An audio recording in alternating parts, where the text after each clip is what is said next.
A nombre de la Secretaría de Cultura del Gobierno del Estado de Chihuahua, les damos la más cordial bienvenida. A continuación, tenemos el gusto de presentar a Luna Miguel, y con nosotras también se encuentra Aura García Junco, que estará presentando. Bienvenidos a Noches con la Literatura. Se estará hablando del libro Caliente y esperando que sigan disfrutando de esta gran Feria del Libro de la Frontera 2024. Comenzamos.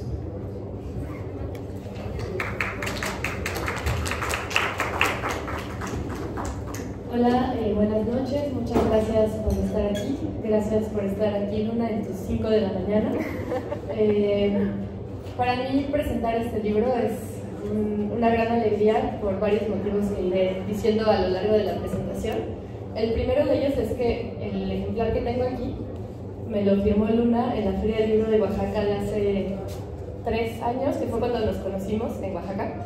Y es siempre un gusto regresar a los libros que te hicieron cosas en el momento en que los leíste la primera vez. Yo lo leí después de esa feria, que como les decía es donde nos conocimos, y creo que a partir de eso pues yo nunca me esperé que hubiéramos tenido tantos encuentros para hablar de libros tan seguidos, considerando que vivimos en continentes separados, como de hecho ha sucedido. Entonces para mí poder presentar un libro tuyo es como devolverte un poco de lo que tú le has dado a mis libros, que ha sido muchísimo. Entonces te agradezco mucho por eso. Y bueno, como les decía, es un libro que se publicó originalmente en 2021, y nada más como para introducir un poco el libro en general antes de empezar a entrar a profundidades más filosóficas. Este libro es un libro acerca del placer femenino. Ese es como el gran tema central.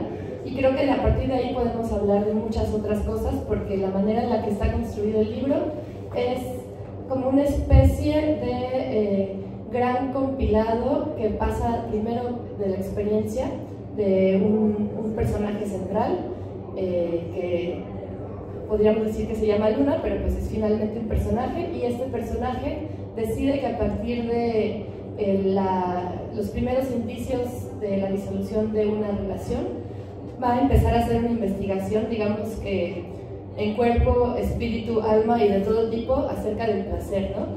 Y primero que nada del placer femenino en solitario, es decir, de la masturbación, pero a partir de ahí se desprenden un montón de otros aspectos de los que se habla y que tocan temas muy profundos acerca de cómo está configurado nuestra relación, tanto con los géneros en general, pero especialmente con la sexualidad y con el tabú. Yo diría que son las dos grandes cosas, ¿no? Sexualidad, tabú y herida son los 3 hilos argumentales que recorren este ensayo, que además es un libro raro, de estos libros que me encantan porque son muy inclasificables, que tienen por un lado una línea narrativa, que es esta línea de un personaje que está viviendo el duelo de una relación o la reconfiguración de la vida, y al mismo tiempo esta línea va jalando a un montón de referentes a lo largo de la historia que han hablado de la sexualidad femenina y que muchas veces han tenido condenas considerables por hacerlo, ¿no? Entonces tiene estas dos vocaciones. Por un lado narra, pero también compila. Es un libro totalmente que tiene una voracidad por los libros, que eso es algo que tienes mucho en tu obra. Aquí hay una lectora muy voraz, porque mana de muchos momentos de la historia, también de muchas otras autoras y también autores, ¿no? Bueno, entonces yo diría que a grandes rasgos este es este libro. A mí curiosamente me recuerda a otro libro que no tiene absolutamente nada que ver, que es Anatomía de la Melancolía. No sé si conoces ese libro de Burton, que es un libro, creo que es de principios del 19 o del 18 incluso, que lo que hace Burton es que dice que para no caer en la melancolía, va a empezar a escribir sobre melancolía, y se propone hacer un recorrido por todo lo que se ha dicho de melancolía hasta ese momento. Y como en ese momento los géneros literarios no existían como ahora, no le importa qué género es, simplemente hace una enciclopedia de su propia melancolía. Aquí yo creo que uno de los grandes temas también menos explícitos es la melancolía. Y es un tema no enunciado, pero se siente a lo largo de todo el libro. Entonces, para empezar por lo inverso y luego ir avanzando hacia el placer, vamos a hablar del displacer. ¿Tú sientes que en este libro, en el que hay un yo, pero ese yo más bien sirve como un crisol para reflejar otras muchas cosas. ¿Hay un sentimiento predominante a lo largo del libro o para ti es como una serie de cosas que van sucediendo? Bueno, muchísimas gracias, Aura. Como bien ha dicho, este es nuestro acto conjunto millón ya o algo así. Debería sonar como una especie de campana y darnos un premio y salir unas personas vestidas de dorado para entregarnos un cheque de han llegado a su acto número 100.000 juntas. Yo quiero un cheque. Sí, ¿no? Y siempre es un placer charlar contigo y un placer hablar del placer contigo, así que era lo que estábamos haciendo mientras tomábamos un café y creo que es lo que seguiremos haciendo el resto de días aquí en Ciudad Juárez, lugar en el que nunca había estado y me hace mucha ilusión estar frente a todas vosotras porque, bueno, ha sido también una experiencia muy rara llegar hasta aquí, una invitación muy inesperada y no podía decir que no, básicamente. Así que con ese no podía decir que no, quizá pueda incluso responder a tu pregunta, porque creo que la sensación que latía en el libro constantemente y la sensación que tengo incluso cuando lo vuelvo a abrir, que hoy ha pasado, que lo he medio abierto otra vez porque llevaba mucho tiempo sin abrir Caliente, es ese lamento, no sé si melancolía, pero sí una suerte de lamento melancólico, sí, a propósito de por qué he dicho que no tantas veces a tantas cosas a lo largo de toda mi vida, ¿no? ¿Por qué he dicho tantas veces que no al placer?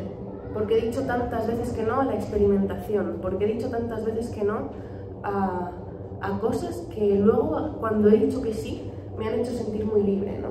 ¿De dónde venía ese miedo y de dónde venía ese rechazo y de dónde venía esa angustia que me llevaba como mujer, como persona, como Luna, ¿no? A decir que no a tantas cosas, ¿no? Y yo creo que es un libro que para mí cierra toda mi producción literaria de juventud y me he dado cuenta que mi juventud consistía en decir que no a las cosas. Y mi juventud como escritora, mi juventud literaria consistía en ser una triste melancólica y creo que es a través de la escritura de Caliente cuando me convierto en otra persona y cuando empiezo a divertirme escribiendo y cuando empiezo a querer jugar y cuando me doy cuenta de que puedo jugar, de que puedo escribir un libro que ni es una novela, ni es un ensayo, ni es poesía, ni es nada, es lo que me apetecía hacer, decir que sí a la locura.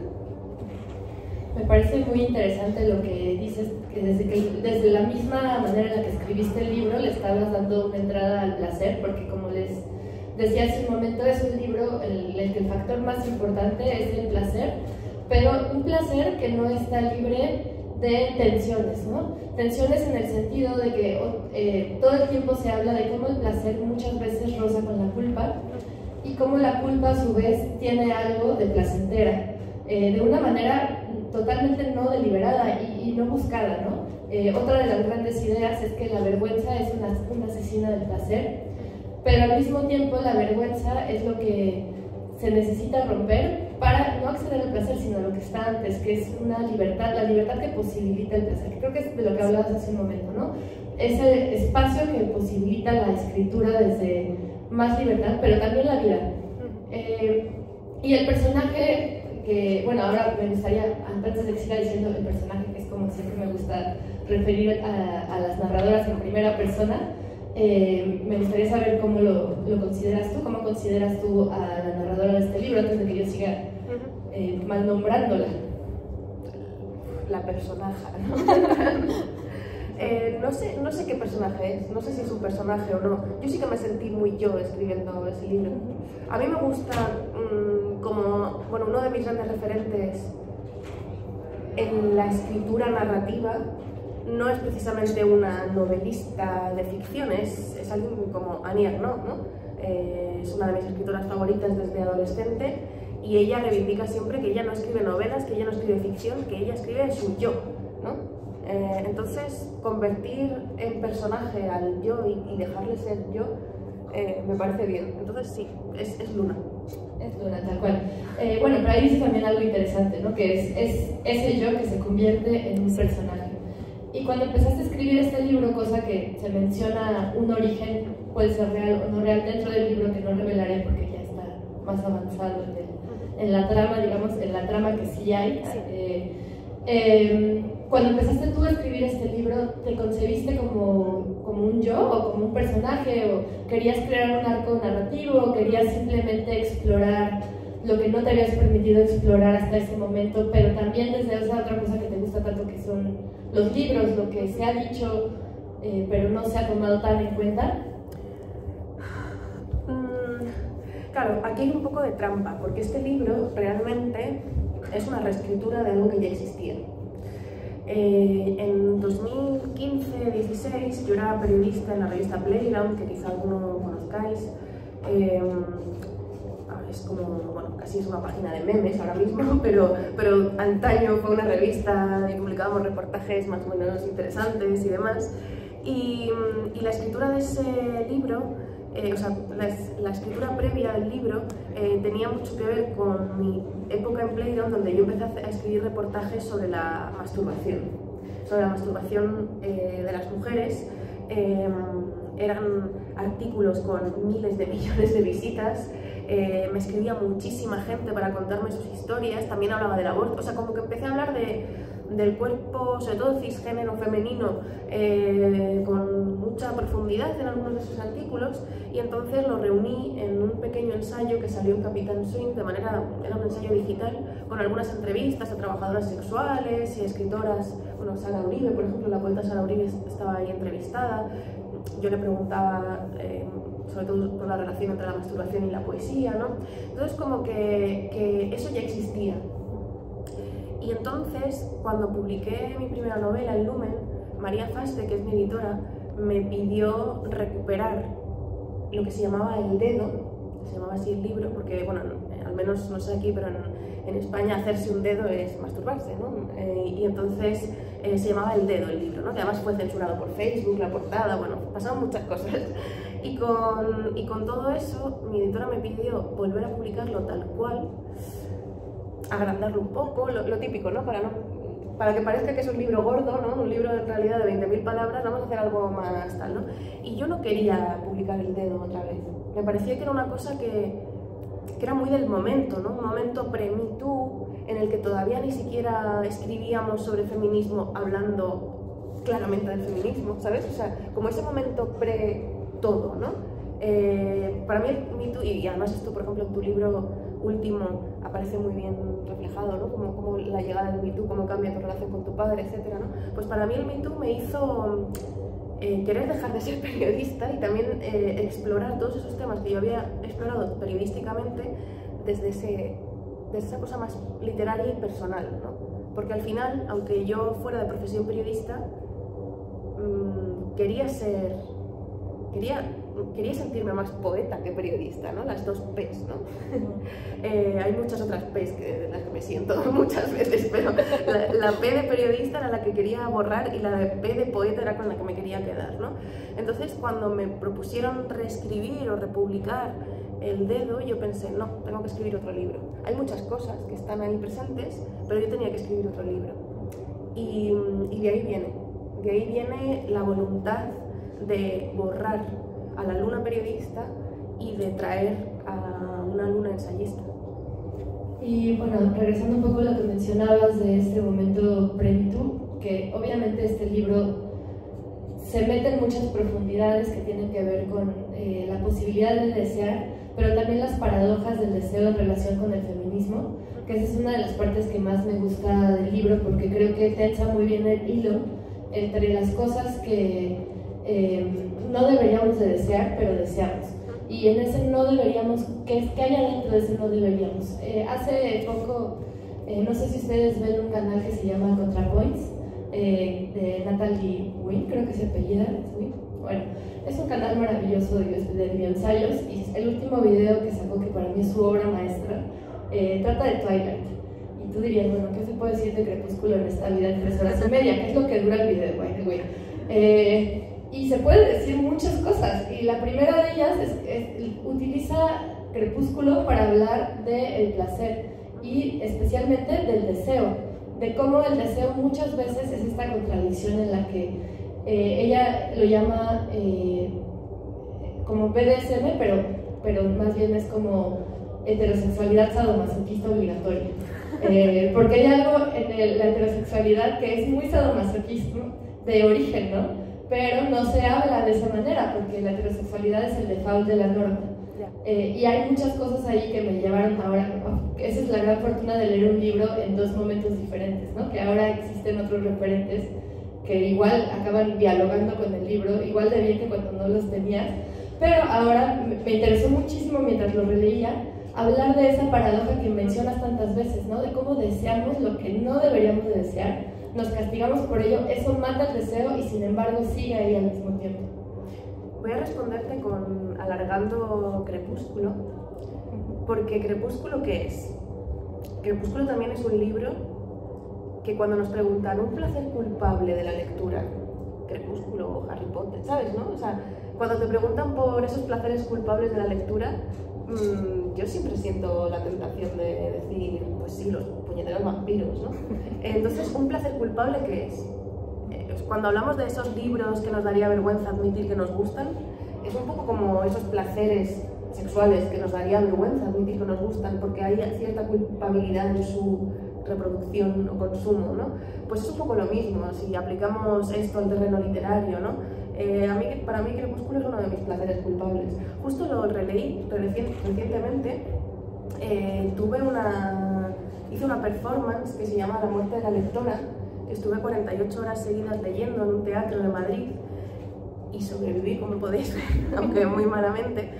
Y claro, para no dormirme, yo llevaba allí un montón de libros y yo iba a hacerme la superintelectual de voy a empezar leyendo Cumbres Borrascosas y voy a estar aquí leyendo a las Bronte súper enfermizamente y voy a leer muy buena literatura durante 48 horas seguidas, pero me di cuenta de que para no quedarme dormida, lo más efectivo era leer Crepúsculo, porque que de hecho me lo llevó una amiga y lo dejó allí y nos reímos y dije, joder, me salvaste la vida, porque gracias al Crepúsculo no morí.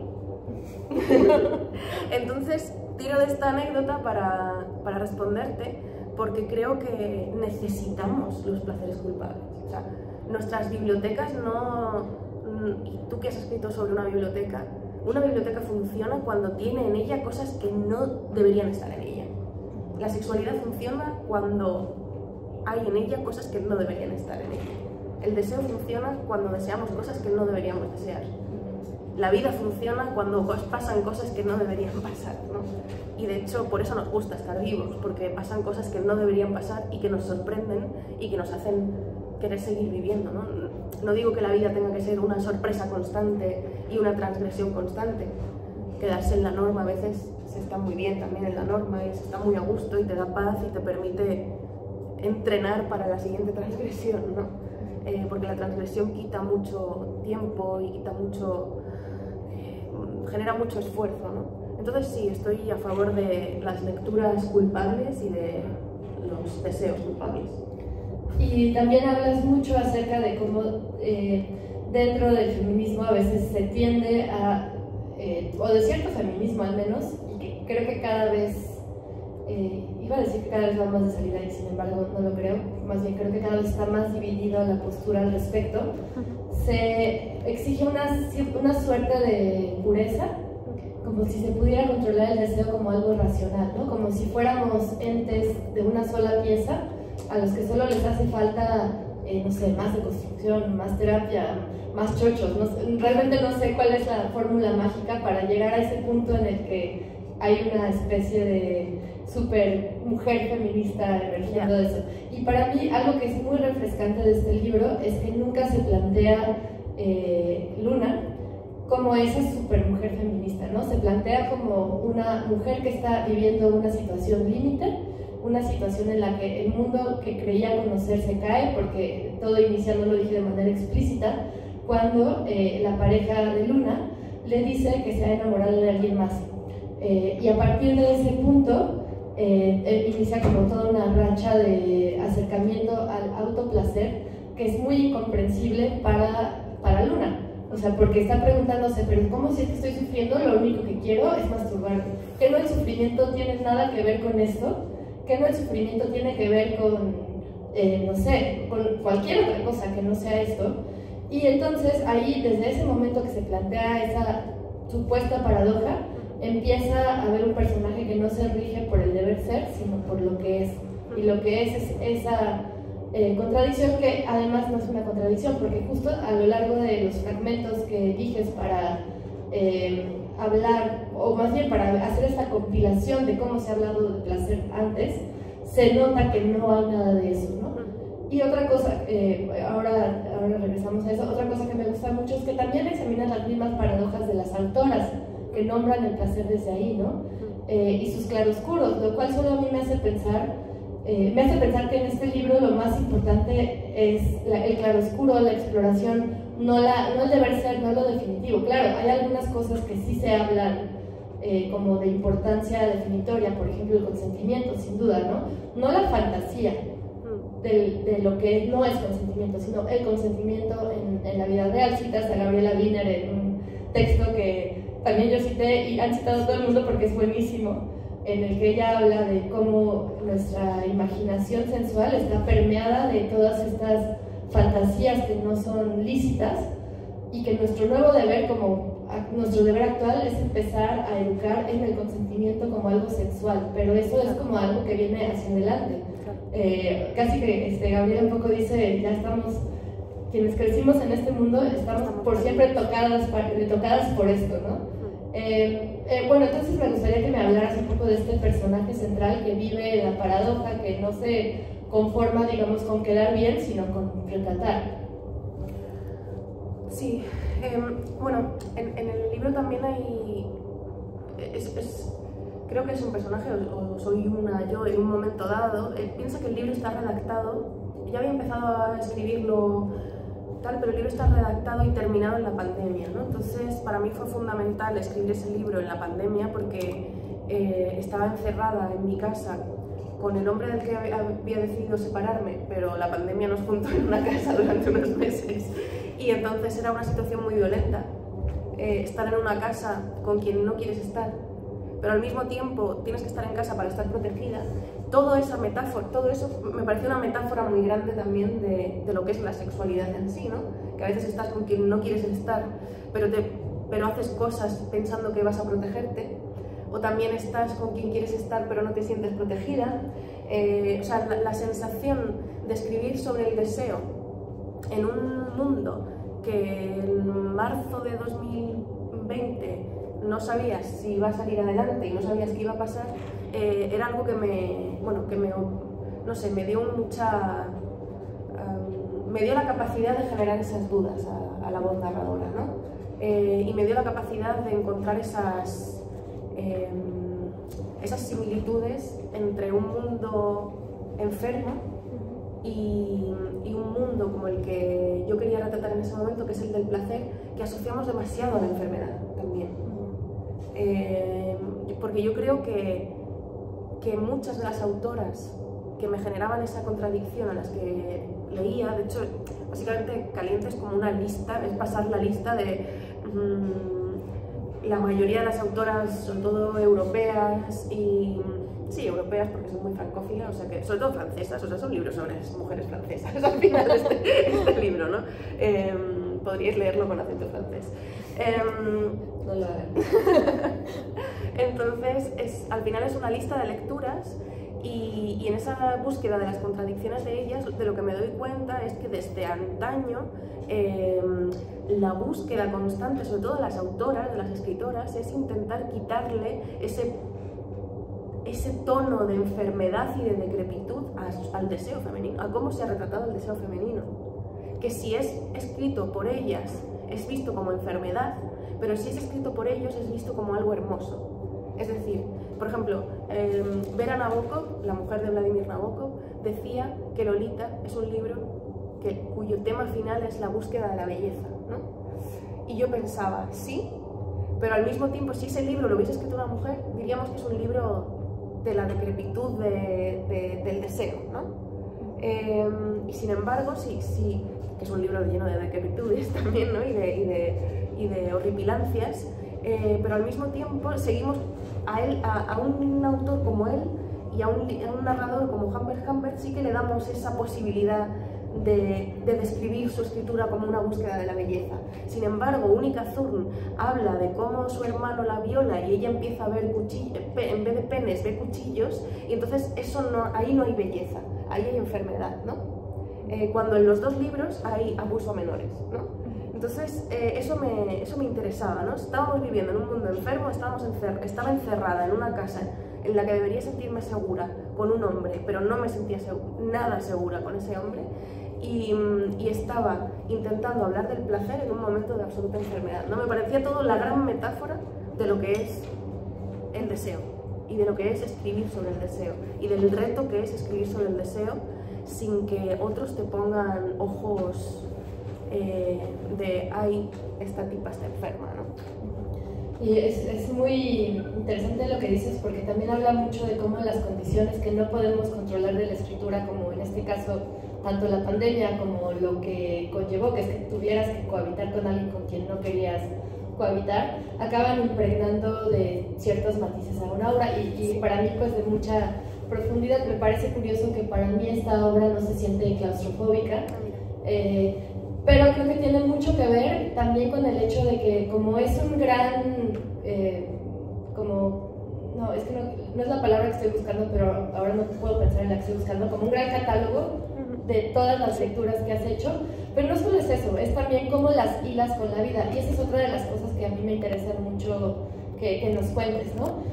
¿Cómo haces de tu experiencia, y hablas mucho de esto de que te han nombrado la poeta del cuerpo, ¿no? Que ya lo mencionabas hace un rato, que no solo desde la P de poeta, sino desde la P de periodista, ya habías escrito mucho sobre el cuerpo, y el cuerpo en general tiende a considerarse vergonzoso, ¿no? Tener un cuerpo es súper vergonzoso, o sea, si piensas en todas las cosas que salen mal con el cuerpo, son más que las que salen bien, nada más que esas son las que nadie quiere mencionar, ¿no? Y si a alguien le pasa cualquier cosa que no sea digno de la gran razón señorial, mejor no lo menciona. Pero bueno, perdí un poco el hilo, pero para decir que sí, o sea, tienes ahí esa P de la poeta del cuerpo, y es un libro muy sobre el cuerpo, pero que al mismo tiempo se como que agarra de lo racional para ligar todas estas personas que han escrito desde algo muy visceral. Por ejemplo, acabas de mencionar uno de las citas más recurrentes, pero pues también están como dentro de lo extraliterario, que también tiene libros, pero no, esta terapeuta cuyo nombre olvidé ahora, que se dedicó su vida que dedicó su vida a enseñar a mujeres a masturbarse, ¿no? O sea, los documentales que se pueden ver en YouTube de Betty Dodson os los recomiendo porque son muy locos. A mí, claro que los vi, o sea, bueno, o sea, como que la primera vez que leí el libro me puse a buscar casi todas las referencias y me pareció fascinante, y al mismo tiempo me pareció tan raro, o sea, como que había algo tan raro. Pero bueno, volviendo un poco a esto, a la vergüenza del cuerpo, hay otras ideas que están siempre ahí, ¿no? En contra de la vergüenza hay una frase que me gusta mucho, que es: no me gusta pensar en la valentía, sino en la vulnerabilidad. Y me gusta mucho esa frase en contraposición de la idea de vergüenza, porque para vencer la vergüenza sí se requiere, digamos, valentía, pero más que otra cosa se requiere vulnerabilidad. Y creo que eso es algo que se siente durante todo el libro, vulnerabilidad como una especie de lanza, ¿no? Sí, a veces hay que hacer más caso a los haters que a los lovers, y nosotros que tenemos de ambos, yo más de haters que de lovers en general, o eso es mi sensación. Pero una vez cuando publiqué este libro, es que para mí es hablar de un libro que ya lleva mucho tiempo ahí en el mundo, entonces es como recuperar muchos recuerdos, ¿no? No lo tengo fresco, pero es como irme muy hacia atrás. Entonces recuerdo a un hater que en Twitter dijo algo así como que este libro en realidad era como alguien intentando tragarse una pastilla muy gorda, ¿no? Y que se le atragantaba la pastilla del poliamor o de la sexualidad o algo así. Esa imagen me gustó, porque realmente Antes que habla de la enfermedad, también hay la búsqueda de una curación a través de esa sinceridad, vulnerabilidad, honestidad. Casi todo lo que acaba en dad me gusta para esto, ¿no? Pero, no, la maldad no, las cosas bonitas que acaban en dad. Bueno, entonces, me gustó esa imagen del hater, ¿no? Es como Luna intentando quedándose atragantada con la pastilla del tema que está trabajando, ¿no? Como que se nota que está incómoda escribiendo este libro, como se nota que no se cree lo que le está sobreviniendo, ¿no? Y es que es que a mí no me gusta dar respuestas, a mí me gusta hacerme preguntas, porque creo que en las preguntas ya se dan muchas respuestas, o se marcan muchos posibles caminos, muchas posibles respuestas, porque no hay una respuesta. A cualquier tema del deseo y del consentimiento no hay una respuesta, cada caso es distinto, cada vida es distinta, cada cuerpo es distinto, por eso no hay respuestas, por eso no hay... Ese vestido a mí me quedaría fatal y este seguramente, bueno, a ti te quedaría bien, a mí eso me quedaría mal, pero como que los cuerpos son diferentes, las vidas son diferentes, los sentimientos son diferentes, no puede haber una respuesta, no se puede escribir un ensayo sobre el amor en el siglo XXI o la sexualidad en el siglo XXI intentando dar respuesta a todos los problemas del mundo, ¿no? En todo caso, proponiendo preguntas que le sirvan a cada uno a responder sus propios traumas, ¿no? A encarar sus propios traumas. Entonces, justo este libro también está escrito en un momento en el que yo entro en contacto con la lectura cada vez más profunda de filosofía y de filósofas contemporáneas, sobre todo, y no tan contemporáneas, filósofas del siglo XX y XXI que han trabajado estos temas.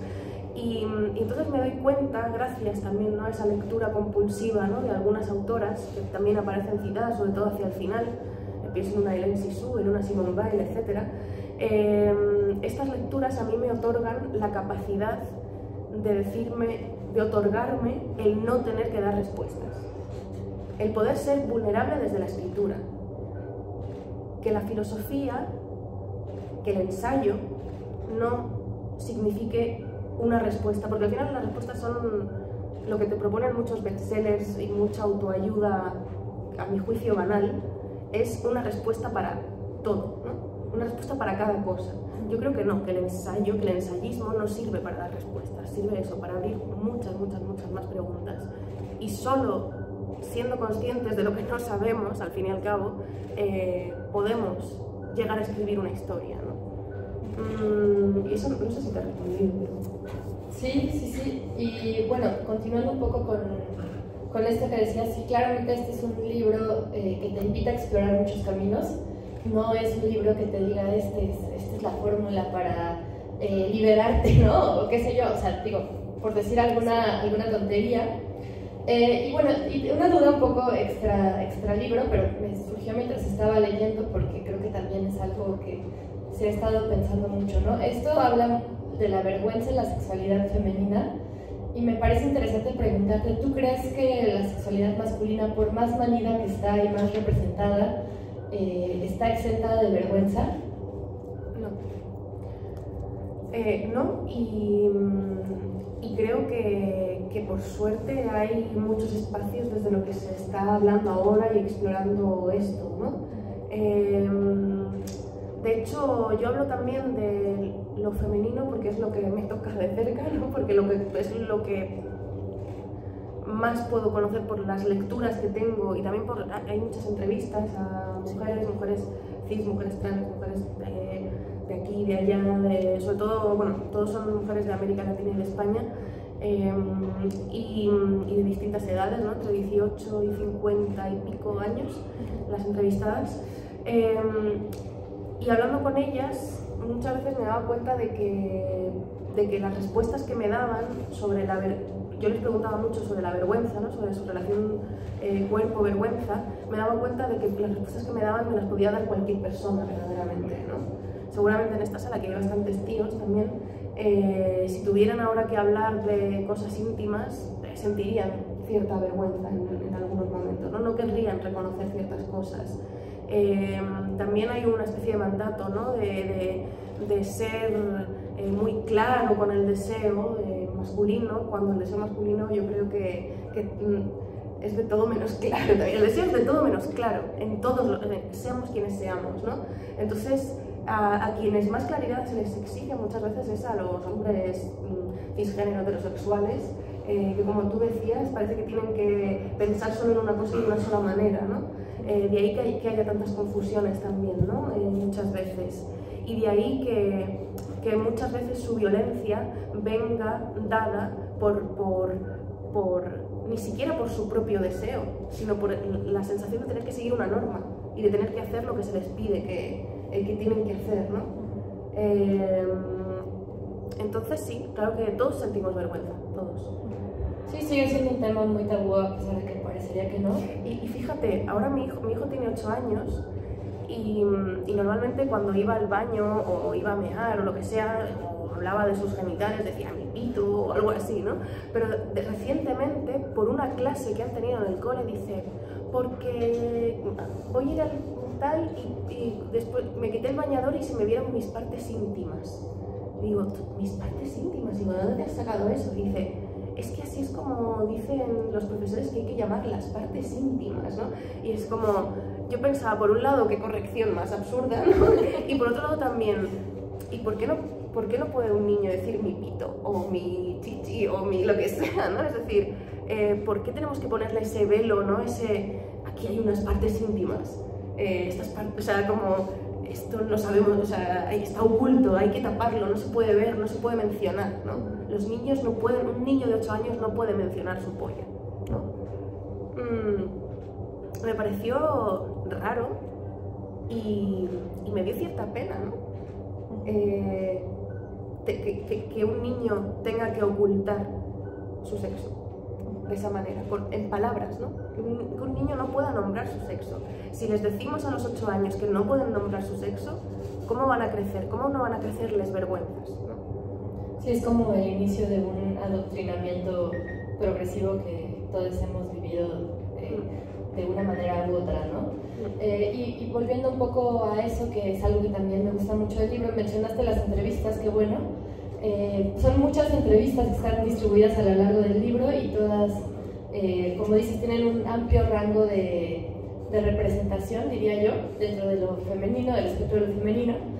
Y algo que me hace pensar ahora con lo que decías y con esas entrevistas es que, a diferencia de la autoayuda de la que hablabas, que es como una solución, póntela tú quien seas, es como one size fits all, y que además te dice que básicamente todo está bajo tu control y que básicamente basta con proyectar las cosas suficientes para que simplemente solucione tu problema. Este libro apunta a lo colectivo que hay detrás de nuestra manera de obrar en el mundo, ¿no? Tanto desde la pluralidad de voces como también desde de la teoría, de la pluralidad de libros también, no solamente de voces en primera persona en las entrevistas. Y ahora lo decías, ¿no? Esto es como, él existe en el mundo como un individuo, pero ese individuo está formado por todo lo que lo rodea. Y me pregunté mucho porque en el centro pues hay un personaje que está viviendo algo y que lo está respondiendo a eso mediante algo que Luna no entiende, ¿no? O sea, está sintiendo cosas que la deberían llevar a otro lado, o eso cree, y que la están llevando a buscar el placer, que es un placer doloroso. Pero al mismo tiempo la respuesta es, hay muchas maneras en las que el mundo nos lleva a unir esas dos cosas, pero al mismo tiempo es algo tan mío ya, que no hay ninguna distinción entre lo que el mundo ha hecho de mí y lo que yo soy, porque ya soy esa persona. Y me interesa mucho preguntarte, ¿cómo piensas tú en esto de lo colectivo? A ver, como dices, para mí este es un libro colectivo porque hay respuestas de otras personas, hay entrevistas, hay frases de otras escritoras y hay ideas de otras personas con las que yo simplemente converso, ¿no? Y con las que muchas veces pienso que el pequeño altavoz que se me ha dado, es decir, si a mí mi editora me dice vamos a publicar este libro, ¿no? Yo pienso que ya tengo un pequeño altavoz que es pues, la gente que lea Lumen, ¿no? Y que le interesa este tema. Entonces, teniendo ese altavoz me puedo permitir también, o me quiero permitir, traer otras voces que no son solo la mía, ¿no? Ese es también mi trabajo como editora y ese ha sido también mi trabajo como periodista, ¿no? Poder poner el foco en voces que no son la mía y que dicen otras cosas con las que me apetece conversar y me apetece que quienes nos vayan a leer, ¿no?, conversen también, ¿no? Antes, cuando hablábamos de estos libros sobre el amor, que son más autoayuda, justo antes de que dijeras lo de colectivo, me he acordado de unas antologías que hacen una editorial independiente española que se llama Con tinta me tienes, y son antologías en las que se llaman Amor con H, y cada amor es amor y celos, amor y no sé cuántos, ¿no? Es como cada antología es diferente y publican muchísimas autoras y autores, sobre todo autoras, y para dar cuenta de que sobre esa temática, sobre amor y celos, es que es mucha gente la que tiene que hablar y opinar sobre ello, ¿no? O sea, me gusta esa idea de que una autoría en conjunto, ¿no? Una autoría plural,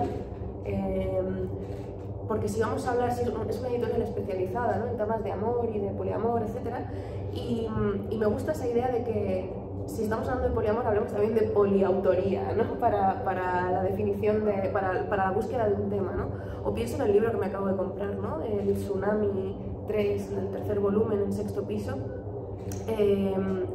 donde quizás sea uno de los libros referentes de feminismo. De hecho, a España no llegaba, pero yo me lo quería comprar siempre, ¿no?, para leer autoras mexicanas que estaban ahí debatiendo, ¿no?, sobre los temas más convulsos del presente, y también es un libro conjunto, ¿no?, y es uno de los más... Es una de las propuestas, bueno, ya van por su 3ª edición, ¿no? Entonces esa cosa de muchas voces conversando sobre algo, esa idea de mucho barullo, ¿no?, muchas amigas conversando sobre algo, a mí me gusta. Porque nos aleja también de esa idea sacralizada del autor, ¿no? Y nos permite ver que no somos sagrados, ¿no?, sino que somos muchos, y que nos tenemos que escuchar entre todos, ¿no?, para llegar a una conclusión también, ¿no? No sé si para llegar a una conclusión, sino para poder seguir adelante, ¿no? Entonces sí, yo quería que Caliente no fuera solo mi paja, mejor dicho, mi paja mental, sino que fueran las pajas mentales de muchas personas, ¿no? Notas mentales. Exactamente, sí. Bueno, voy a hacerte una última pregunta, pero nada más hago la feliz advertencia de que si tienen algún comentario o pregunta la pueden ir preparando. O vergüenza, ¿no? Exacto, una pregunta, un comentario o una vergüenza que compartir la pueden ir preparando ahora.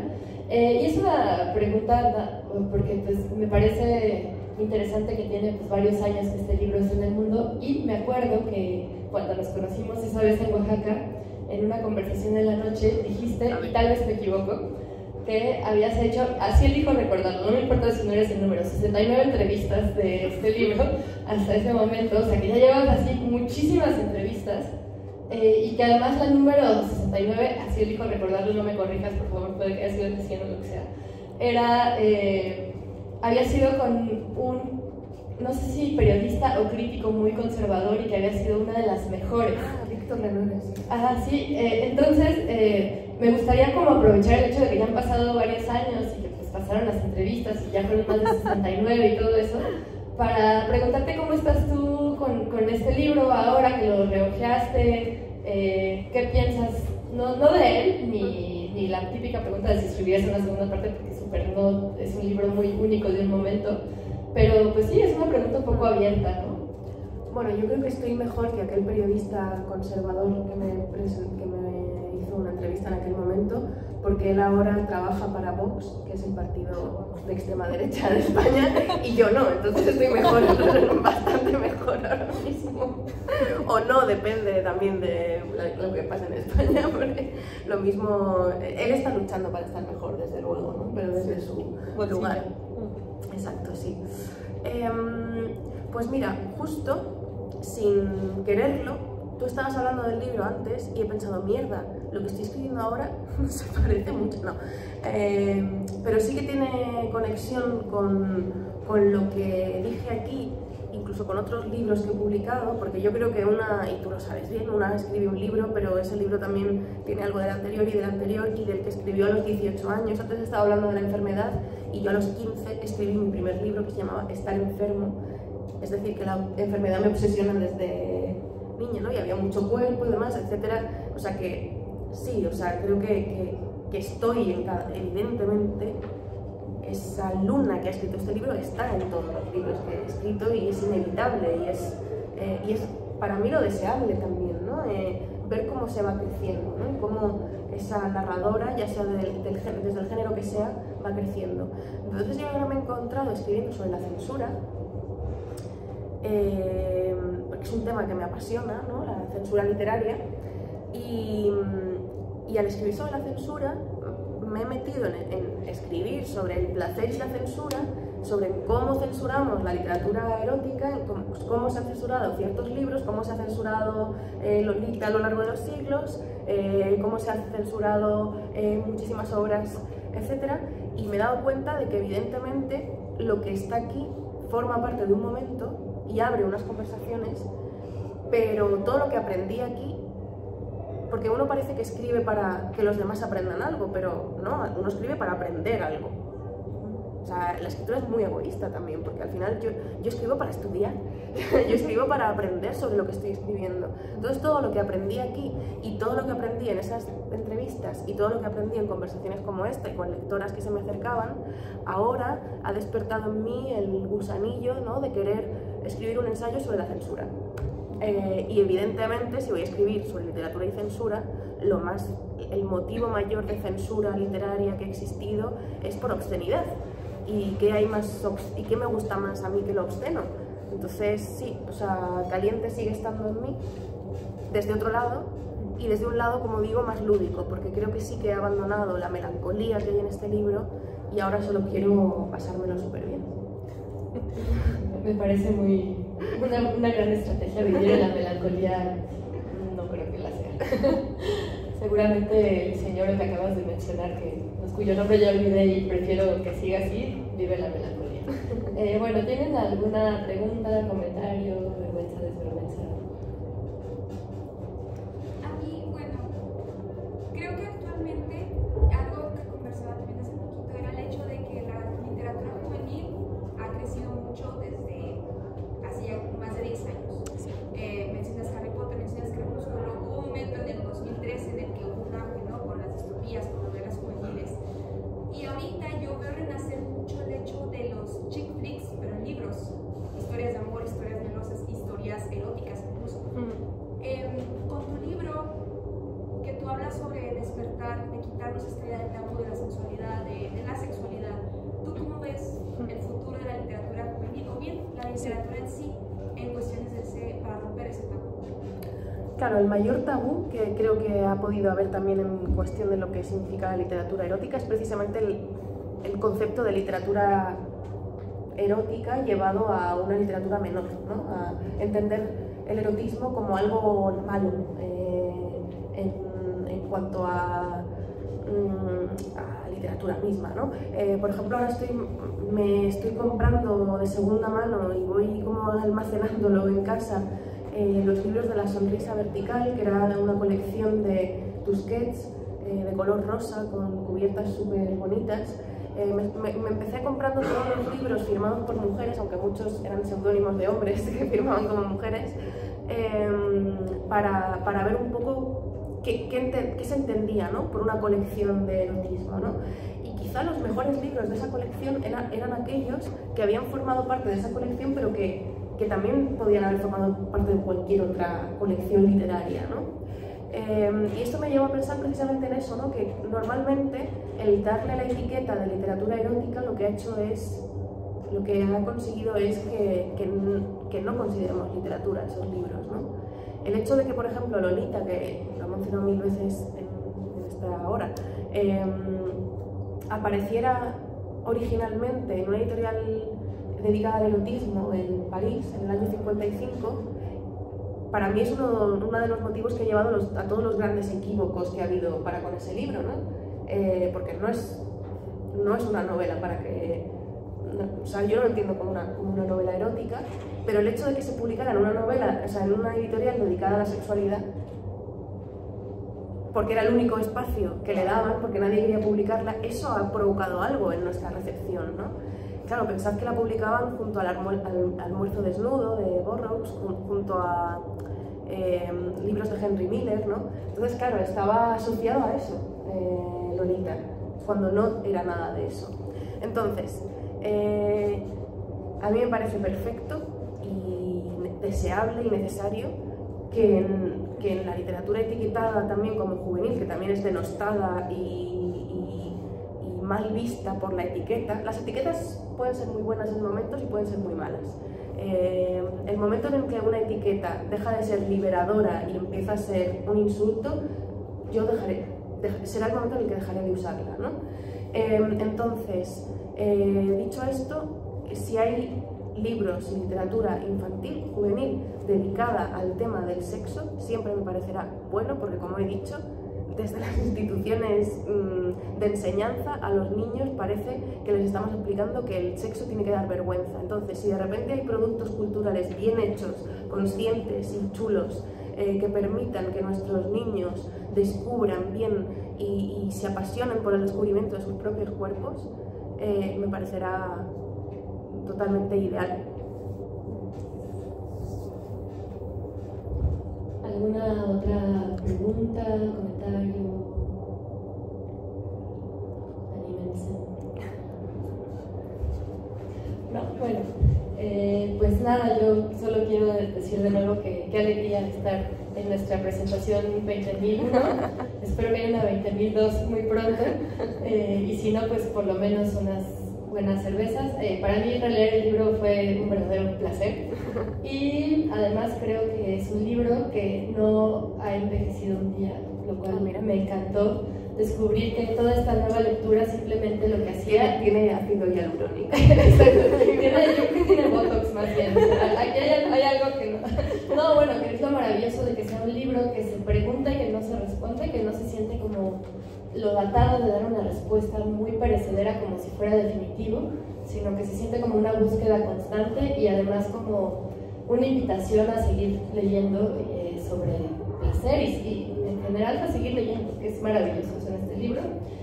Muchas gracias, Luna, muchas gracias a ustedes por estar aquí. Llévense el libro, llévense dos, regálenselo a su tía más católica, le va a encantar. Llevamos también el suyo, que además mañana presenta el nuevo. O sea que... También excelente para las tías católicas. Bueno, gracias.